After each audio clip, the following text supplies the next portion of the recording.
Once again, Donny Walker here.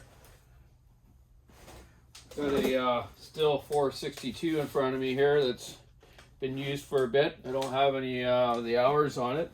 I don't have the computer here to download the Mtronic to see what kind of runtime it's got, but I can tell it's got a fair bit of use. You know, not a ton, but definitely got a few months on it, I would say. It was in very dirty shape, just like the 500i that I showed you in a short video the other day. I had to do a ton of cleaning on this thing, so I want to show you the good points on these saws and some of the bad points, or weak points, I should say.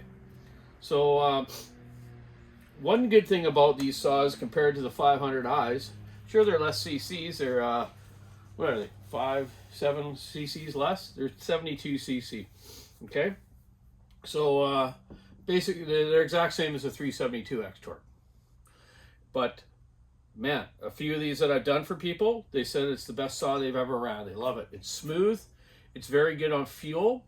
It gets close to 40 to 45 minutes on a tank of fuel, where the 500 only gets about 15-20 minutes, depending on your chain and circumstances. But yeah, you're always chasing your fuel jug for the 500. They should have made a longer piston skirt. Too much intake timing on them. Anyways, we won't get into that. So let's look at this one, what I've noticed in the last couple of years of this model. First thing I don't like is the exhaust bolts. On the exhaust here, I'm going to zoom you in a little bit. You don't need to look at my face. Okay, let's zoom you in a little more here. There we go. Kind of hard to tell on the side here. I guess I should have the cylinder off.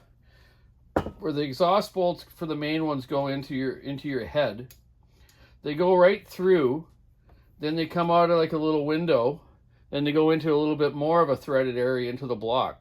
So about a quarter to inch of screw is exposed to the elements when it's fully on there, okay? So what happens is all that dirt and grime builds up on there, which this one was, and it makes it very hard to get these bolts out, especially from the factory, because they put Loctite on them. So now you're dealing with a Loctite, and as you're turning it out, you're turning all that crap on these threads into the threads of the block. So it makes it really hard to get out, and I have seen one of them actually break the cylinder on the corner on the flywheel side because it was so hard. The mechanic kept turning it hard and broke the corner of the cylinder off. So you got to clean these things good before you work on them. Get in there with a little pick, get all that stuff off those threads, spray some brake clean on there, and then blow them all with your compressor. Very important. These ones were hard to get out, even after I cleaned it, okay? Also, I noticed on these, they get a lot of buildup in the fins of sawdust and grime, eh? So you should take your top cover off once in a while and clean all your fin areas here so you get better cooling, or it's going to overheat on you. So that's one main thing I really don't like is those muffler bolts. Maybe a guy should really use shorter ones so you only go into the thread of the cylinder here, not into the other part of the thread. You see how deep it is? Okay? Yeah, maybe that's the ticket, especially if you're going to be taking it apart once in a while. Another thing, another weak spot was their bar plates. This one's already been changed to the thicker one that would be on a 046, 046, 461.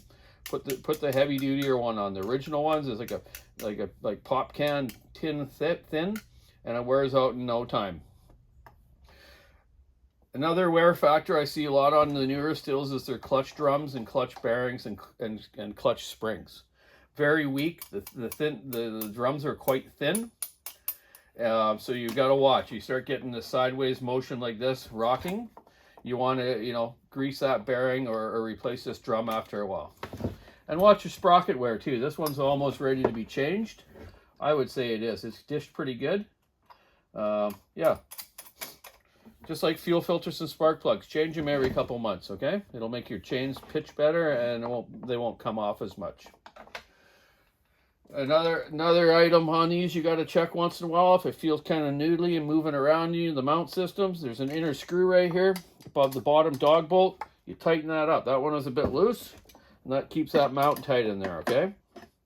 Check that once in a while, and your dog bolts as well. And make sure you put Loctite on your dog bolts as well. You can buy the West Coast Gordy's suspension kit for these, which is just a basic heavier spring for the front here, and some bigger rubbers for the side here, okay? It helps it a bit if you're running long bars, but some guys, they don't mind it. It works fine for them, okay? So maybe it's guys that like to tug on saws more, or just feel that they want it a little stiffer, okay? This one had a bark box on it, West Coast bark box. There's a few different types of coverage you can get for mufflers for these, or do them the old school way like I used to, but they're kind of hard. There's not a lot of room in there. I think the bark box, or what else is out there, Egan or whatever, is a good way to go. Instant over half a horsepower gain, runs cooler and works great. What else we got? Air filter system seems to work better on these than the 500 or the 661. Decompression is in the head. The guy can swap that out and put the blank plug in there and get rid of that, because they do leak after a while. What else? Wiring. Being an M-tronic, you want to make sure all your wires are good. This little wire down here onto the coil itself, or the control module, they call them now, not a coil. Keep that clean around there, and that little screw, tighten it up. Make sure it keeps contacted good, because that's your ground for your whole power to your carburetor, okay? Some of these, if you've broken mounts and it's quite used and it's not running right, sometimes the wiring harnesses, all this wiring harness from here goes into your M-tronic carburetor, into the solenoid. This is also a heated version, but sometimes the wires can get stretched and broken. It'll run good for a minute, then next minute you pull on it a bit, it starts running like crap. That's usually the wiring harness, so you need to replace the wiring harness. They're not very expensive.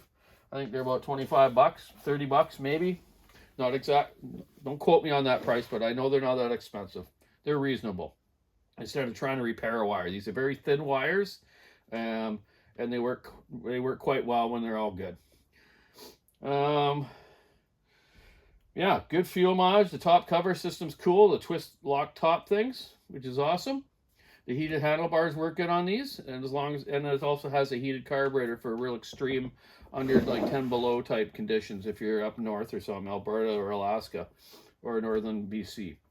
Or some places in the US too gets quite cold, right? We're not the only people that get cold here. We don't live in igloos here. Some people think we do, but we don't. Another factor, tune-up kit. You can buy a service tune-up kit from Stihl. Call part number 1140-007-1802. This service kit gets you a new fuel filter, and always use the OEM ones on these. They're set up perfect. The microns in it is great, so nothing gets in your screen or your carburetor. It can still happen though. And it comes with a new solenoid. So the solenoid is on the side of the saw here, right down in here. The solenoid is basically your fuel controller. It's your high and low speed jet and your idle jet. They did several changes of those at the beginning, but on this model itself has got the newest versions, and it's been working pretty good. I've had to change a couple, but not a lot. It's just a good thing. Maybe every 3 or 4 months, 5 or 6 months maybe, throw one of these kits in it. And they're not very expensive either. Originally the solenoid was around 50-60 bucks. These I believe are around 25 bucks, and gives you a fuel filter and a solenoid. And throw a spark plug in it too. And again, sprockets as well. Sprockets are important.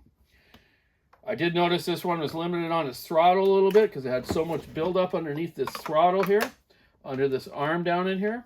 There was some sawdust in there, so that was limited. So keep, like I say, maintenance, man. That'll help a lot in your saw performance, and just better for yourself, right? What else we got on these things? Yeah, this one, you know, it's running pretty good. It's got a nice color to it. I haven't pulled it apart yet, but I'm going to, obviously, and I'm going to port this one and throw one of these service kits in it while I do it. I do that all the time to used ones. So yeah, this one's taking me more time to clean than it will really to work on it. But I got her pretty much good there now, and then I'll pull the jug off and the carburetor off here. He's also going to get the bigger dogs, I believe. I think it's on the work order. So when it goes back to Walker Saw Shop, Johnny and the boys there, Sam, will install the bigger dogs. You don't really, you know, some guys, too many guys run too big of dogs. A lot of professional fallers I know here on the coast in Bigwood, they run these standard still ones. There's nothing wrong with them. You know, they're strong enough. Sometimes they'll bend a bit, but you know what? You just straighten them out, put them back on. Yeah, nice little saw. I really like these. Like I say, the customers of mine that have these found it was the best saw they've ever ran. You know, they weren't in huge wood, but 32-inch bar, skip tooth chain, or full house if you're a grinder guy, or if you're a hand file, you can run full house. But skip tooth is majority here. Full comp or full house is used more for shorter bars, like, you know, 28-inch and under. But everyone has their own preference. I just know what majority of guys use here on the West Coast. So, anyways, oh, one more thing. Some guys like a little more oil, but they do actually oil okay. Down in here where the oiler adjustment is, you turn it to the right and gets you the maximum adjustment. If you notice, there's a little dowel pin in there where your adjuster turns. You can take a pin punch that dowel pin in and open it up just a little bit more, and it gives you that much more oil if you're running a long bar and you feel that you need more oil. You know, I think they work fine though, but you can do that. You know, you might have other factors too. Keeping your bar hole clean, the groove in the bar clean. You know, run a bar plate or a small knife or your raker gauge down the bar to keep it clean when you take your chain on and off and change your chain. So yeah, there you go. I just want to talk to you about the 462. I'm going to get this happening now for a fella, Doug Stewart, and get it back to him in the I think he lives in the interior of BC here, if I remember correctly, seeing the invoice or the work order. Hope you're all having a good day. It's Saturday, sun's shining. Rivers got the fish coming up on them now, so the salmon are running. There's still a lot of boats out here the last couple nights because there's a bit of the American salmon are coming through right now. That's what a couple guys told me. So they're still catching some coho and some springs out there. Yeah, and we're what, mid-September, almost the end of September already. Wow, man. Anyways, that's what Donny Walker's up to. 462 ms462 is a great saw. You can't beat it. I haven't had too many problems with them. They did an engine design change almost the first 6 months and improved it quite a bit. Yeah, I like them. I think for a 70cc saw, it's, you know, I would say, I have to admit this is a better saw than the 372 X-Torque. The regular older 372, you can't beat them. Great saw. And so was the 460 model of stihl. The only reason a lot of guys were running the 372s over 046s here, or 460s if you want to call them, because of vibration. You know, these new stihls though, with the spring mounts, better balancing of the crank, possibly a different, better bob weight, you know, piston to the crank balancing has just made them better. So finally, stihl in the last couple of years can compete with the anti-vibration.